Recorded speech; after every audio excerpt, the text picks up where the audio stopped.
నారా చంద్రబాబు నాయుడు గారి ప్రభుత్వంలో మరీ ప్రత్యేకించి వాళ్ళ అబ్బాయి గారు నారా లోకేష్ నాయుడు గారు మంత్రిగా, విద్యాశాఖ మంత్రిగా ఆయన ఏలుబడి చూస్తుంటే, ఆయన మంత్రిగా పరిపాలన చూస్తుంటే చిత్ర విచిత్రాలు, టక్కుటమార విద్యలు, పిల్లి మొగ్గలు ఒకటి కాదు. ఆయన శాఖ తప్పితే మిగతా అన్ని కూడా ఇరగదీస్తున్నాడు. ఆయన శాఖను గాలి కొదిలాడు. మిగతా అందరి శాఖల్లో ఏలెట్టి ఏదో ఉద్ధరిస్తున్నానని చెప్తున్నాడు నారా లోకేష్ నాయుడు గారు. సమాజానికి ఉత్తమమైనటువంటి పౌరుల్ని అందించాల్సినటువంటి పాఠశాలల్లో గురువుల్ని నియమించాల్సినటువంటి విద్యాశాఖ ఎంత తప్పుడు పనులు చేసిందో, ఎన్ని అక్రమాలు చేసిందో అసలు చూస్తే మనకి ఇంత దుర్మార్గాల, ఇంత పాపాల. 99 పైసలకి భూములు ఇచ్చి బాగానే వేసుకుంటున్నారు కదా. అలాగే అమరావతిలో కాంట్రాక్ట్లు ఇచ్చి చదరపు అడుగు 20,000 రూపాయలకి, ఒక్కొక్క ఆఫీసు కడతాకి అడుగుకి 20,000 రూపాయలకి కాంట్రాక్ట్లు ఇచ్చి బాగా వేసుకుంటున్నారు కదా. వీటిల్లో కూడా వేసుకోకపోతే ఏం కర్మరా అని చెప్పానంటే, సమాజాన్ని తీర్చిదిద్దేటువంటి స్కూళ్లలో, ప్రభుత్వ స్కూళ్లలో పనిచేసేటువంటి, చదువు చెప్పేటువంటి గురువుల నియామకంలో కూడా ఈ తప్పుడు పనులు చేయటం. ఇక ఎవడేమనుకుంటాడనేది సిగ్గొదిలేశారు. కనీసం పాపభీతి, అరే సమాజానికి నష్టం చేస్తున్నామే. ఈ బడిలోకి వచ్చినోడు మళ్ళీ 35 ఏళ్ళు 40 ఏళ్ళు ఈ గబ్బిలిలాగా పట్టుకు ఏలాడతాడు కదా. ఈ దుర్మార్గుడు వచ్చినోడు, తప్పుడు రూట్లో వచ్చినోడు, చిల్లర కొట్టి వచ్చినోడు 30-40 ఏళ్ల పాటు ఆ స్కూల్లో గబ్బిలిలాగా ఏలాడతాడు కదా. ఆ పిల్లల చదువు బతుకు పరిస్థితి ఏంటనేది ఇంగిత జ్ఞానం కూడా లేకుండా చంద్రబాబు నాయుడు గారి ప్రభుత్వం, ఆయన కొడుకు నాయకత్వంలో ఎంత నీచాలు చేశారంటే, 16,000 పైచిలకు టీచర్ పోస్టులు తీసాం, మెగా డిఎస్సీ అని చెప్పి ఎంత డగా డిఎస్సీ అంటే మెరిట్ లిస్ట్ ప్రకటించరు.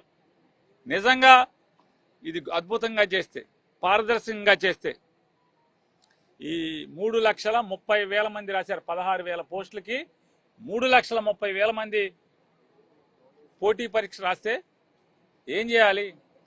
మెరిట్ లిస్ట్ ఇవ్వాలా అక్కర్లేదా? ఎవరికి ఎన్ని మార్కులు వచ్చినాయి, 1వ ర్యాంక్ ఎవరికి, 3,30,000 ర్యాంక్ ఎవడికో ఇవ్వాల్సిన పని ఉందా లేదా? ఎవరంట మెరిట్ లిస్ట్, ఎవరంట బయటికి, ఎవరికి ఎన్ని మార్కులు చెప్పరంట.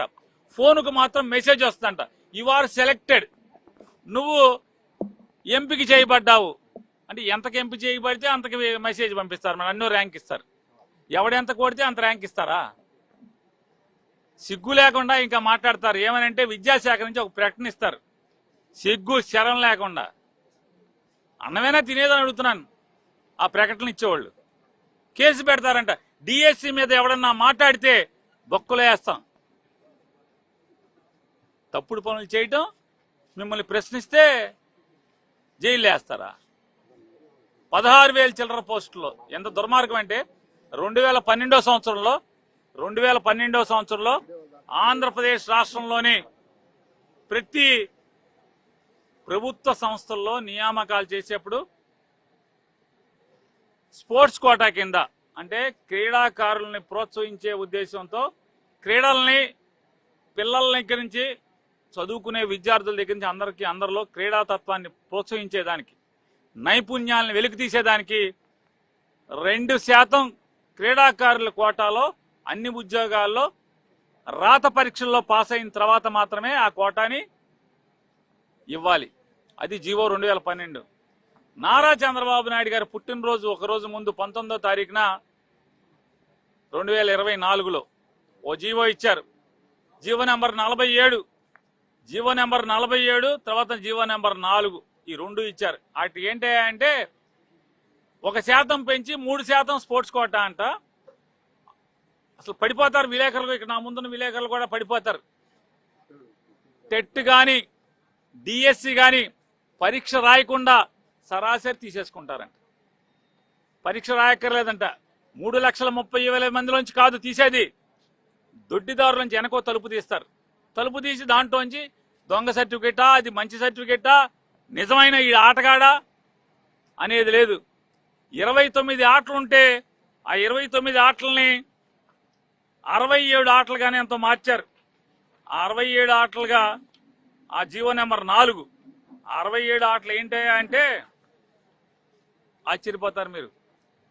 మనం చిన్నప్పుడు రింగ్ ఆడుకునేవాళ్ళం, టెన్నికాయిట్, అది పర్లా సందుల్లో గొంతుల్లో బ్యాట్ ఉచ్చుకుని రబ్బర్ బాల్తో క్రికెట్ ఆడతారు.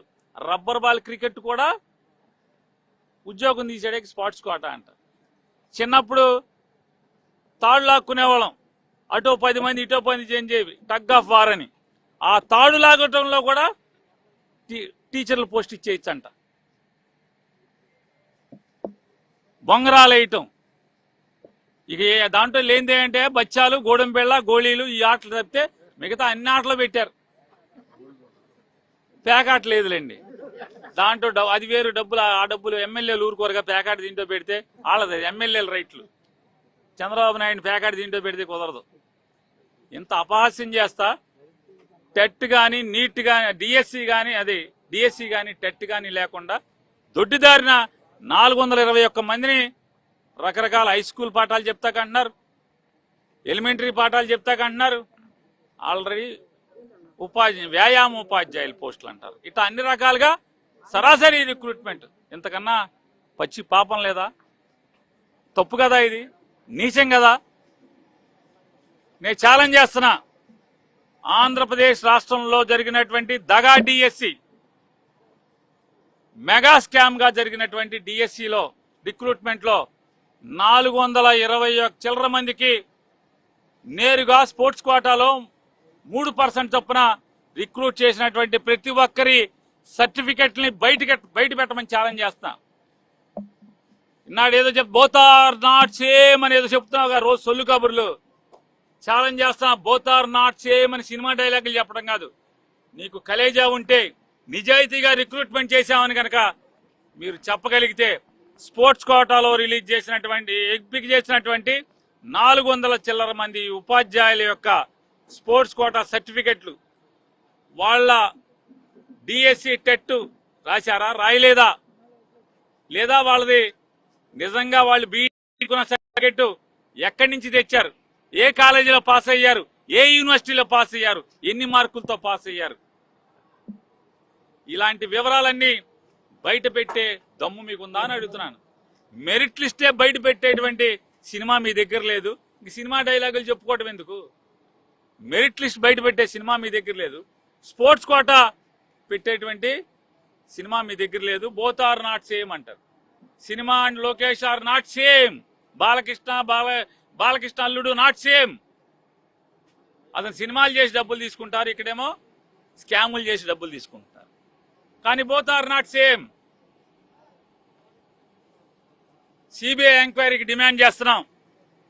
ఆంధ్రప్రదేశ్ రాష్ట్రంలో 16,000 పైచిలకు ఉపాధ్యాయుల నియామకం జరిగినటువంటి స్కామ్ మీద సిబిఐ విచారణ జరగాలి అని చెప్పి డిమాండ్ చేస్తున్నాం.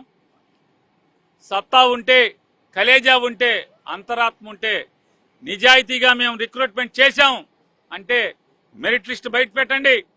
స్పోర్ట్స్ కోటాలో ఎవరెవరిని ఏ సర్టిఫికెట్లతో, గోళీలతో చేశారా, పేకాటతో చేశారా, తాడులాగే దాంట్లో చేశారా, బొంగరాలాటలో చేశారా, బచ్చాల్లో చేశారా, గోడింబెళ్ళలో చేశారా, దేంట్లో చేశారు, ప్లాస్టిక్ బాల్తో క్రికెట్ ఆడే దాంట్లో చేశారా, దేంట్లో చేశారు?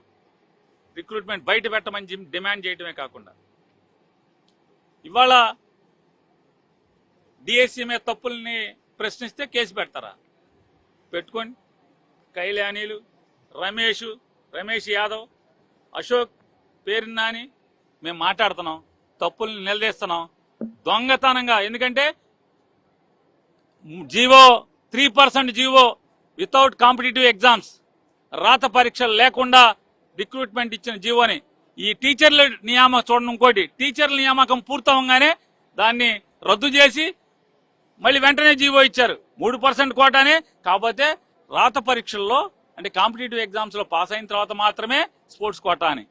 మరి ఆ ఒక్క జీవోకి తలుపు మూర్చారు కదా.